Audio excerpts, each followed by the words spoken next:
We decided that we'd like to do an event to help destigmatize the people who are experiencing homelessness and celebrate their successes.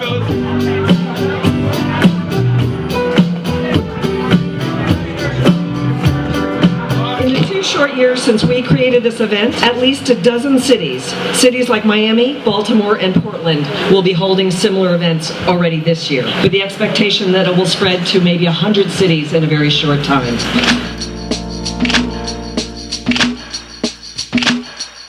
We actually believe it's possible to end homelessness. It is a creation of human beings, and it's possible for human beings to end by changing the policy decisions. Mass homelessness as we know it now is really a creation that began in the 1980s. And in 1979, the budget for affordable housing was $77 billion. In 1981, it was cut to $17 billion. So a massive retreat from a federal commitment to affordable housing. And we have never reached that stage again, even though the population has increased. My name is David Broxton, formerly homeless. I got swallowed up in the nightlife, and before you know it, I found myself addicted to drugs and hanging out and throwing all my money away. And before you know it, I couldn't pay my rent, so I wound up homeless.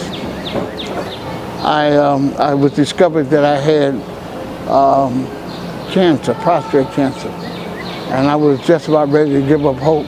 I've been in remission now from cancer for exactly 12 years. They caught it in the early stages, and thank God I'm alive to talk about it now. As a matter of fact, today, I'm living the life of Raleigh, to put it one way. I'm living on a street called Easy Street.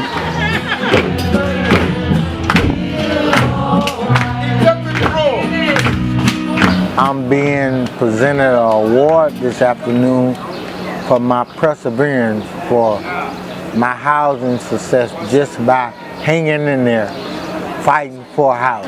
Anthony serves on the CFH's Consumer Advisory Board and its Policy Committee, and he's advocated for CFH at the City Council in Albany and in Washington, D.C. I'm more or less the go-to man. I'm Gail. I'm from Queens, New York. Oh, well, my homeless experience happened mostly when I was a teenager and on and off in my 20s when I did some drugs. There was really not much help, so when I was homeless, I stayed outside in the summer.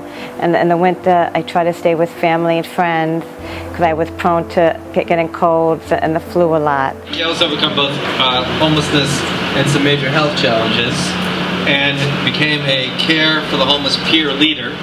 Emphasis on peer leader. Yes. It's a terrific thing to do. Yeah. So, congratulations. I like to dance, mostly freestyle, because I like to forget about my past and move on to my future. On the road again. Yeah. Oh, man. My name is Raymond West. I'm a certified advocate for care for the homeless. I became homeless because I was doing drugs. I was getting high. I've been in my apartment now for 5 years. You know, I done slept in the streets, slept in the subway, bandit cars. So that's what made me start coming to care for the homeless, to try to, you know, give back to the community. Our outstanding advocate for 2016 is Mr. Raymond West.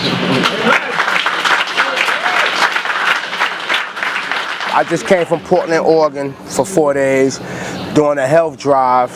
I goes out to advocate for the homeless, about the health care, what we do. You know, I'll be 50 next month now, July. So maybe my age made me change a lot.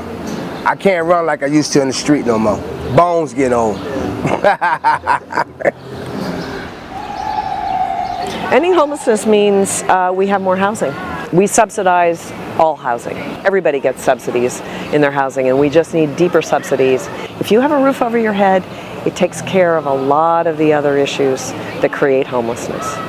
I became involved with Care for the Homeless when I became homeless due to a fire in my apartment in '98. Good afternoon, my name is Calvin Alston. A friend recommended Care for the Homeless for me, and I came down, became a client, and eventually I became a board member, to now being the chairman of the board for Care for the Homeless, HAC Division.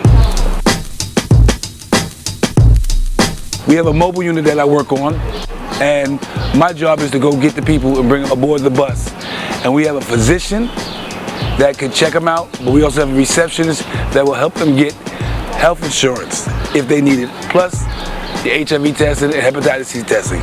I'm pleased to say that we were pioneers in bringing health services to homeless people where they are congregating for other services instead of expecting them to go into a clinic. It has proven to be extremely successful and is being used by others. I like to say I'm old enough to remember when, even though I grew up in a poor neighborhood and there's always been poverty, there was not homelessness. So now, in some neighborhoods, certainly in mine, where the neighborhood is gentrified, we have less poverty, but we have people living in the subway stations and on the streets in that neighborhood. We don't have to have homelessness as we do now, and I remember when we didn't, so I know that we can get to that place again.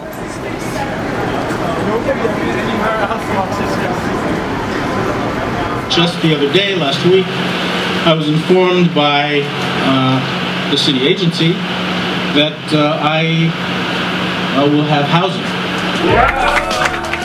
I think everything that we do in life that makes us happy is about relationships and about a sense that you belong to something, and you belong to something that's bigger than you are, and that you are, in your small way, participating in something that's bigger than you are that makes the world a better place. And one of the things that feels really powerful to me now is that we continue to say that it is possible to end homelessness, and I love being part of an organization that continues to say that.